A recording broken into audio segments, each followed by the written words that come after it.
अब हम करने जा रहे हैं अपने हीरोन्स फॉर्मूला के MCQs फ्रॉम NCERT एग्जाम्पलर। देखो एग्जाम्पलर के क्वेश्चंस आपको सबसे ज़्यादा देखने को मिलेंगे एग्जाम में, ठीक है। तो एग्जाम्पलर तो गलती से भी मिस नहीं करनी है। NCERT और NCERT एग्जाम्पलर, इन दोनों के सारे क्वेश्चंस करने ही करने हैं। चलो पहले MCQs करते हैं इसके, ज़रा ध्यान दीजिएगा। फर्स्ट क्वेश्चन पे वो आपसे कह रहे हैं the base of right triangle is 8। भाई राइट ट्राइंगल है, उसका बेस आपको दिया हुआ है कितना, 8।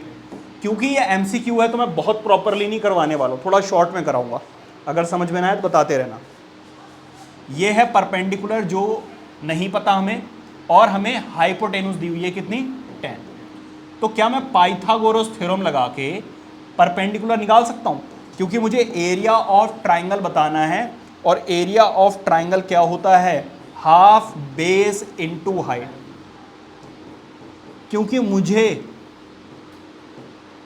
उन्होंने राइट ट्राइंगल बोला है, तो मैं इसका area half base into height से निकालूंगा, ना कि हीरोन्स फॉर्मूला से। समझ आ रही बात या नहीं? तो अब आप क्या करोगे, पहले तो लगाओ पाइथागोरस थ्योरम। पाइथागोरस थ्योरम क्या कहती है भाई, p² + b² is equal to h²। भाई बेस कितना है 8, तो 8 का स्क्वायर, h कितना है 10, तो 10 का स्क्वायर। देखो जरा, 10 का स्क्वायर होता है 100, 8 का स्क्वायर होता है 64, और ये प्लस में है उधर जाकर माइनस। यहाँ पर कितना आ जाएगा 36, और 36 किसका होता है, 6 का। तो हाफ बेस कितना 8 और हाइट कितनी 6, तो ये 3 टाइम्स में जाएगा, और 8 3 ज़ा 24, क्योंकि सेंटीमीटर है तो सेंटीमीटर का स्क्वायर। तो इसका आंसर आएगा 24 सेंटीमीटर स्क्वायर। बताइए बात समझ में आ रही है? आगे बढ़ते हैं।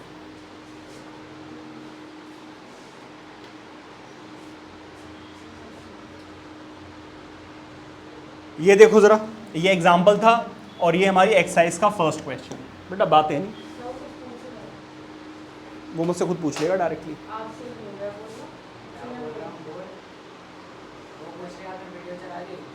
चला दे, तो मुझे बता दिया, चला दिया, अरे चला दी, इधर आ जाओ, इधर आ जाओ, इधर दे। अब वो कह रहे हैं N isosceles right triangle has area this. जरा ध्यान देना, एक तो आइसोसेलेस है, तो आइसोसेलेस ऐसा होता है, और राइट ट्राइंगल है, कैसा है, आइसोसेलेस राइट ट्राइंगल। कैसा होता है आइसोसेलेस राइट ट्राइंगल, जरा ध्यान देना। देखो जरा, ऐसा ट्राइंगल जिसकी 2 साइड्स इक्वल हो, लेट से एक्स एक्स, अगर ये परपेंडिकुलर है तो ये क्या है, बेस, और इसकी हाइपोटेन्यूज आपको दी हुई है, नहीं दी है, हाइपोटेन्यूज भी नहीं दी, बट हमें क्या दे दिया है, एरिया दे दिया है। भाई देखो, अगर राइट एंगल है तो इसका एरिया होता है हाफ बेस इनटू हाइट। क्या इतनी बात समझ में आ रही है? और एरिया हमें ऑलरेडी गिवन है कितना, 8। अब हाफ बेस कितना है x, और हाइट भी कितनी है x, क्योंकि आइसोसेलेस है तो 2 साइड्स इक्वल होंगी, तो दोनों को मैंने x x लेट कर लिया है। अब देखो ये डिवाइड हो रहा है, उधर जाकर क्या हो जाएगा, मल्टीप्लाई, और x इंटू एक्स क्या आ जाएगा, x का स्क्वायर। अब अगर आप देखें तो ये 16 हो रहा है, 16 क्या होता है, 4 का स्क्वायर, स्क्वायर से square cancel out, 4 centimetre is the answer. अब उन्होंने हमसे क्या पूछी है, हमसे पूछी है हाइपोटेन्यूज। हाइपोटेन्यूज निकालने के लिए h² is equal to p² plus b²। देखो यहां पर 4 का स्क्वायर प्लस 4 का स्क्वायर, ये है 16, और ये भी कितना है 16। 16 प्लस 16 कितना हो जाएगा, 32 हो जाएगा ही नहीं हो जाएगा। और अगर इस स्क्वायर को हटाओगे तो उधर स्क्वायर रूट लग जाएगा। इसका मतलब ऑप्शन ए इज करेक्ट। बताइए बात समझ में आ रही है? नेक्स्ट,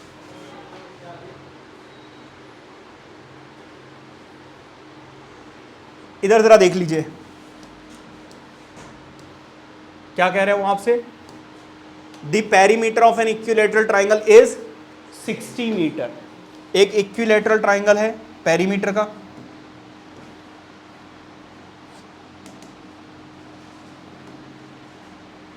देखो, हमें पता है पेरीमीटर क्या होता है, x plus x plus x. ये a है, ये b है, और ये c है।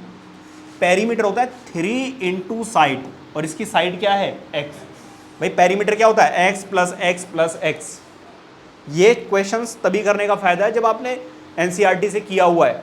अगर एनसीईआरटी से नहीं किया हो फिर समझ में नहीं आएगा।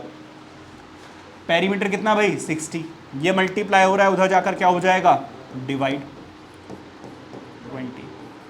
तो इसकी साइड कितनी आ गई 20 सेंटीमीटर। हमसे क्या पूछ रहे हैं एरिया पूछ रहे हैं। भाई साहब मैंने आपको एक फॉर्मूला बताया था इक्विलेटरल ट्राइंगल के केस में कि area of equilateral triangle is nothing but root 3/4 side का स्क्वायर। बताया था नहीं बताया था? तो रूट 3/4 और साइड कितनी है 20, क्योंकि 20 का स्क्वायर है। जब भी किसी चीज़ का स्क्वायर होता है तो उसको 2 बार लिख दिया जाता है, और अगर नहीं लिखना छोड़ो 20 का स्क्वायर देखो, ये आ गया 400, कैंसिल आउट कितना आ गया 100, तो ये आ गया 100√3। ये इसका एरिया है। अब मीटर स्क्वायर तो आएगा ही आएगा। तो option D is correct, option D is. बताइए बात समझ आ रही है? आगे बढ़े। ये देखो जरा क्वेश्चन, वो कह रहे हैं the sides of a triangle 56 centimetre, 60 centimetre and 52 centimetre long, then the area of triangle. देखो ये एमसीक्यू है तो हमें थोड़ा शॉर्ट में करना पड़ेगा, ठीक है? तो थोड़ा ध्यान देना किस तरीके से करना है, बट कैलकुलेशन करते वक्त थोड़ा ध्यान रखना। सबसे पहले हमें जरूरत पड़ेगी एस की, मतलब सेमी पेरीमीटर। सेमी पेरीमीटर कैसे निकलेगा? Sum of all the sides divided by 2। इसका सम करोगे 168 आ रहा है ना, डिवाइड बाय 2, तो ये आ जाएगा 84। अब हमें निकालना है area of triangle. Area of triangle का फॉर्मूला होता है भाई एस माइनस ए, एस माइनस बी और एस माइनस।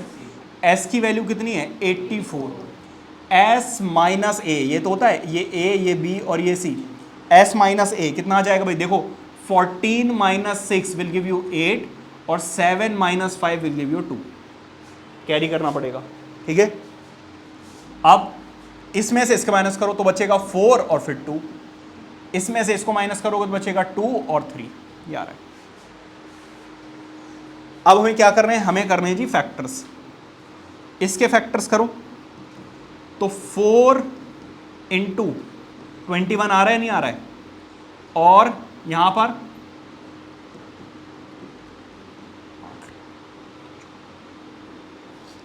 20,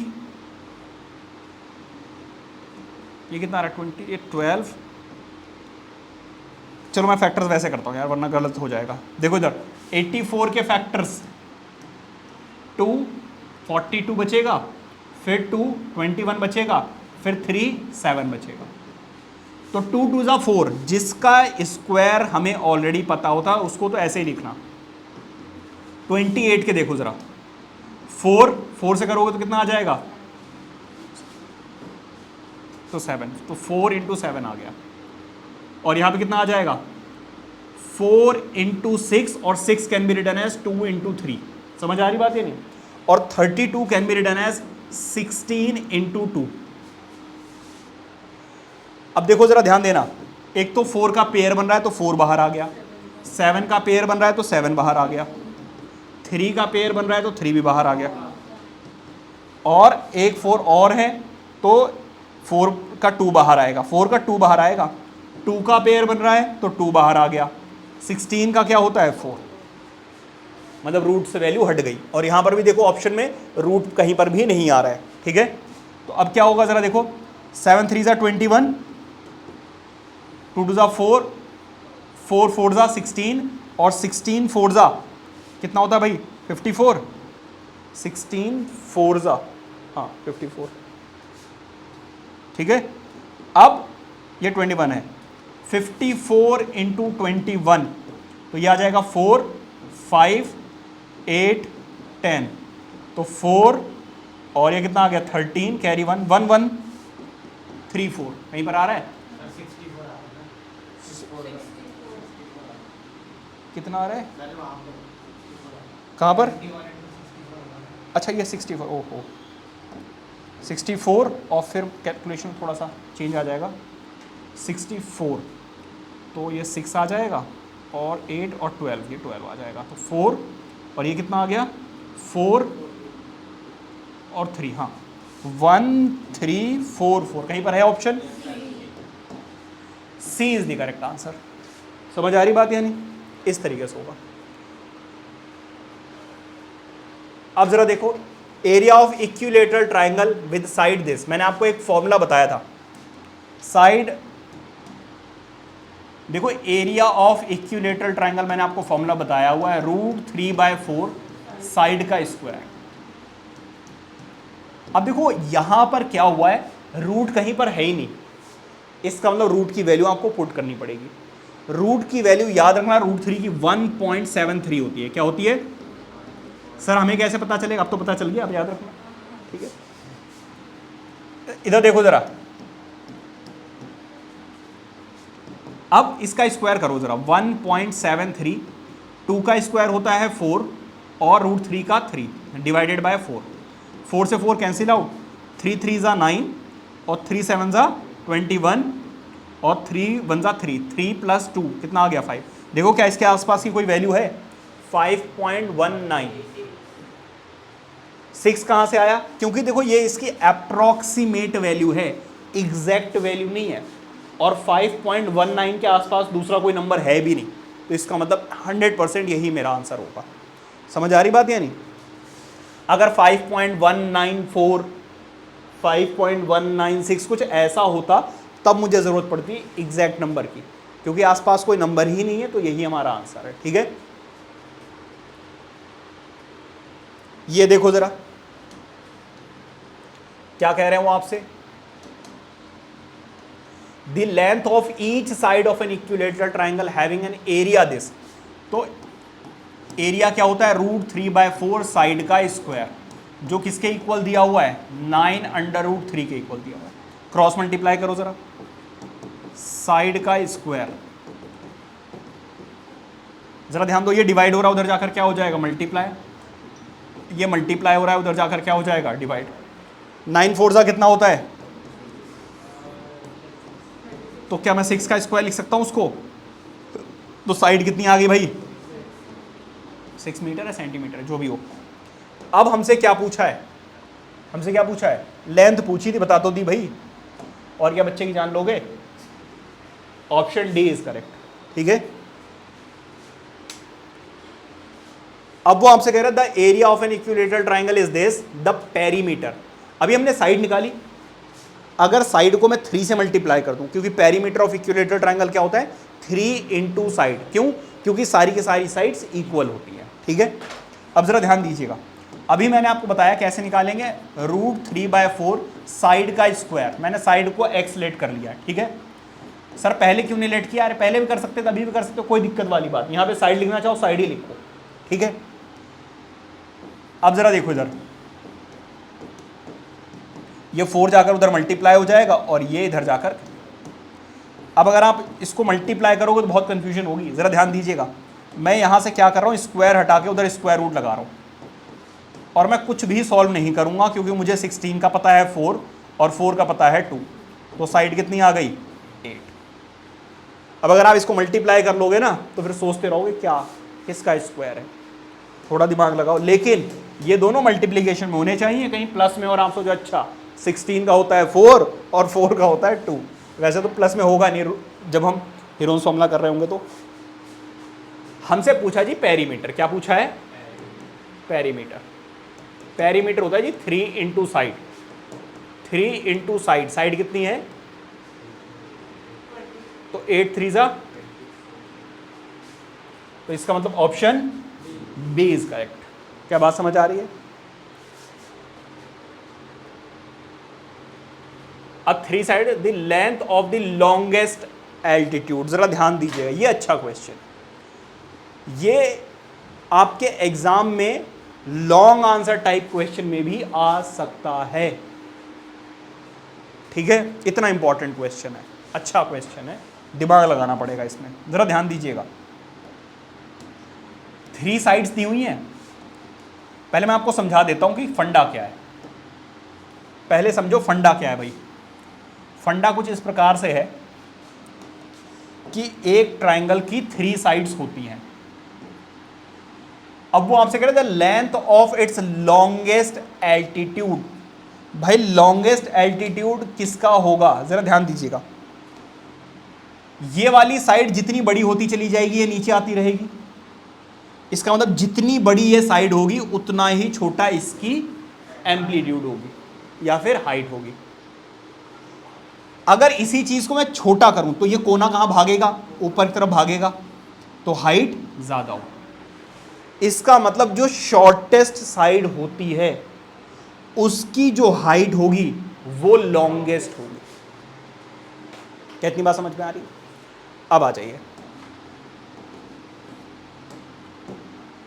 अब जरा ध्यान देना। मैंने कुछ इस तरीके से ट्रायंगल बनाया जानकर, ठीक है। अब इसमें एक साइड दी हुई है कितनी, 35। मैंने 35 को नीचे लिखा क्योंकि सबसे छोटी है। फिर बी लिखी मैंने कितनी, 54, और सी लिखी मैंने कितनी, 61। अब मुझे यह पता है कि इसके ऊपर जो हाइट बनेगी वो लॉन्गेस्ट होगी। अगर ये हाइट होगी तो इस ट्रायंगल का ये हो जाएगा बेस और ये हो जाएगी हाइट। कितनी बात समझ में आ रही है? इसका मैं एरिया निकाल पाता कब, अगर मुझे बेस इंटू हाइट पता होता तो, लेकिन उन्होंने तो हमसे पूछी हाइट ली है। अगर मुझे इसका एरिया पता चल जाए, ध्यान देना जरा, मान लीजिए थोड़ी देर के लिए मान लीजिए कि इसका एरिया जो है वो 16 है। कितना है? 16 नहीं, मान लो इसका एरिया है कितना, 140 है। इसका एरिया दिया हुआ है हमें कितना, 140 सेंटीमीटर का स्क्वायर। थोड़ी देर के लिए मान लो एरिया का फॉर्मूला होता है half base into height is equal to 140। Half base तो दिए हुआ है कितना, 35। क्रॉस मल्टीप्लाई करो जरा, ये डिवाइड में है, उधर जाकर क्या हो जाएगा, मल्टी। चलो ठीक है, 140 इंटू 2 डिवाइडेड बाय, अब देखो ये 4 टाइम्स में जा रहा है नहीं जा रहा है, और 4 2 जा क्या आ जाएगा, 8। तो इसकी हाइट क्या हो जाएगी, 8 सेंटीमीटर। अगर एरिया पता होता तो, लेकिन भाई साहब तीनों साइडें तो पता है, क्या एरिया निकाला जा सकता है? निकाला जा सकता है। कैसे?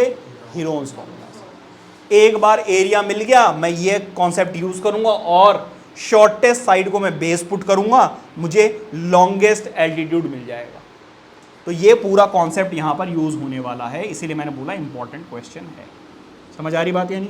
अब आ जाओ जी, हमें जरूरत पड़ेगी जी सेमी पेरीमीटर की। सेमी पेरीमीटर क्या होता है? ये, हाँ क्या कह रहे हो? तो ऐड करो कितना, 5 + 5 0 कैरी 1, 8 + 6 14 + 15, तो कितना आ गया, 75 सेंटीमीटर। अब हमें निकालना है जी area of triangle. Area of triangle कैसे निकलेगा? S माइनस A मतलब 30 इंटू मल्टीप्लीकेशन का साइन आएगा, S माइनस B मतलब 1 और फिर 21, S माइनस C मतलब 4 और 7 1। कहाँ पर, कहाँ पर? हाँ बिल्कुल आएगा, गलती से मिस्टेक। ठीक है जी, ध्यान रखा करो, अच्छी बात है। ज़रा देखो 75 को क्या मैं 25 लिख सकता हूँ? 25 इंटू 5 3। 40 को क्या मैं 4 इंटू 10 और 10 को क्या मैं 5 इंटू 2 लिख सकता हूँ? क्या मैं 21 को 7 इंटू 3 और 14 को 7 इंटू 2 लिख सकता हूँ? बताओ। अब ज़रा देखते हैं कितने पेयर बने। एक तो 25 का हमें पता ही है 5, और 3 का भी बन गया, 4 का तो 2 हमें वैसे ही पता है, 2 का भी बन रहा है 2, और 7 का भी बन रहा है। सारे बाहर आ गए। 5 रह गया, कोई बात नहीं, 5 रह गया। ये एक्चुअल में क्या है हमारा एरिया? क्या है? Area of this triangle. और इस ट्राइंगल का एरिया एक और तरीके से भी निकाला जा सकता है। किससे? Half base. अभी मैंने बताया था ना, जो एरिया आएगा वो इसके इक्वल पुट कर देना। भाई साहब MCQ है तो हम शॉर्ट में करेंगे, ज़्यादा हमें टाइम वेस्ट नहीं करना है। हाफ बेस कितना 35 और हाइट ऐसे ही। अब इसको हम कुछ नहीं करेंगे, ऐसे छोड़ देंगे। आप चाहो तो एक मल्टीप्लीकेशन छोड़ो यार, क्यों?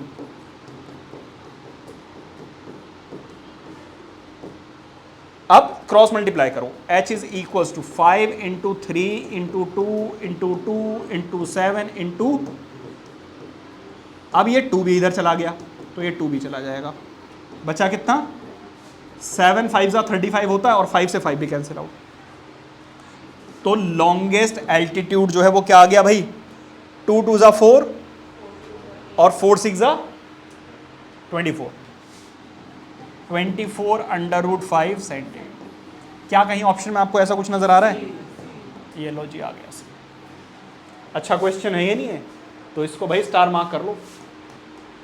ऐसा क्वेश्चन आ गया दिमाग हिल जाएगा। ठीक है,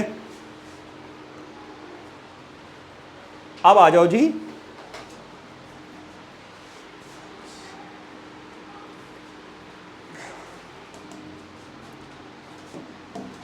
वो कह रहे area of N isosceles triangle having base 2 centimetre and length of the equal sides 4 centimetre. सब कुछ तो दे दिया। एक आइसोसेलेस ट्राइंगल है जिसका बेस इन्होंने दिया हुआ है कितना 2 सेंटीमीटर और जो इक्वल साइड्स हैं वो 4 सेंटीमीटर दी हुई है। तो इसमें कुछ बताने की जरूरत है क्या? बहुत ही आसान है। पहले निकालो जी सेमी पेरीमीटर। कैसे? a plus B plus C divided by 2, तो कितना आ रहा है 10 डिवाइडेड बाई 2 मतलब के 5। एरिया ऑफ ट्राइंगल कैसे निकालते हैं? अंडर रूट में s minus a, s minus b, s minus C, तो अंडर रूट में 15 आ रहा है। इसका मतलब ऑप्शन ए हो गया। आगे बढ़े। अब जरा ध्यान दीजिएगा, वो कह रहे the edges of a triangular board are 6 centimetre 8 centimetre and 10 centimetre. The cost of painting at the rate of 9 पैसे पर सेंटीमीटर स्क्वायर। पैसे में दिया हुआ है और जो ऑप्शंस दिए वो सारे रुपीज में है। कैसे पता चला? RS लिखा हुआ है। ठीक है, तो पहले तो निकालो जी इसका एरिया। एरिया कैसे निकालते हैं? Semi perimeter. कैसे? a plus B plus C divided by 2 कितना है 24 डिवाइडेड बाय 2 मतलब के 12। एरिया कैसे निकलेगा भाई? एरिया निकलेगा अंडर रूट में s माइनस 6। अब जरा देखो 6 2 जा 12 हो जाएगा या नहीं हो जाएगा? अब देखो 12 का पेयर बन गया तो 12 तो आ गया बाहर और 4 का हमें वैसे ही पता है कितना होता है 2, तो ये 24 आ रहा है नहीं आ रहा है? ये आ गया जी एरिया। अब देखो cost of 1 centimetre square area of painting.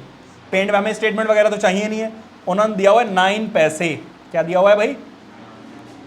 तो कॉस्ट ऑफ, हमें पहली बात तो 1 सेंटीमीटर करवाना नहीं, हमें कितना करवाना है जी 24। तो बोथ साइड हमें 24 से मल्टीप्लाई करना होगा या नहीं करना होगा?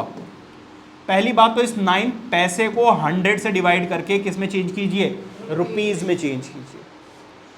और क्योंकि 24 हमें बोथ साइड्स मल्टीप्लाई करना था तो यहाँ पे 24 भी आएगा। अब देखो ये 2 से कैंसिल आउट हुआ या नहीं हुआ? भाई मैंने आप लोगों को एक चीज चीख कर समझाई हुई है कि अगर डिनोमिनेटर में 10, 100 या 1000 है तो कट नहीं करना है अनटिल एंड अनलेस वो कंप्लीटली डिविजिबल ना हो। बोलो क्यों? अब आप इसमें डिवाइड करने बैठ गए ना तो आपको बहुत टाइम वेस्ट होगा। वरना सिंपली क्या करो, जरा ध्यान दो, सिंपली क्या करो 9 4 जा 36 और 9 2 जा 18, 18 प्लस दिस 21 डिवाइडेड बाय 100। 2 के बाद 0 लगा दो, 2 डिजिट के बाद क्या लगा दो? डेसिमल लगा दो। ये हमारा आंसर किस में है? रुपीज में। तो इसका मतलब ऑप्शन बी। बताइए बात समझ आ रही है? आगे बढ़े। बस इसी के साथ हमारे सारे MCQs जो हैं वो होते हैं ख़त्म। आई होप के सारे अच्छे समझ में आ गए होंगे। ठीक है, तो इनकी प्रैक्टिस ज़रूर कर लेना एक बार और। कहीं सोचो अच्छा अब तो पता चल गया ABCD इसका आंसर ए है, इसका आंसर बी है। और अगर उन्होंने स्विच कर दिया तो फिर दिक्कत हो जाएगी। नोट करो।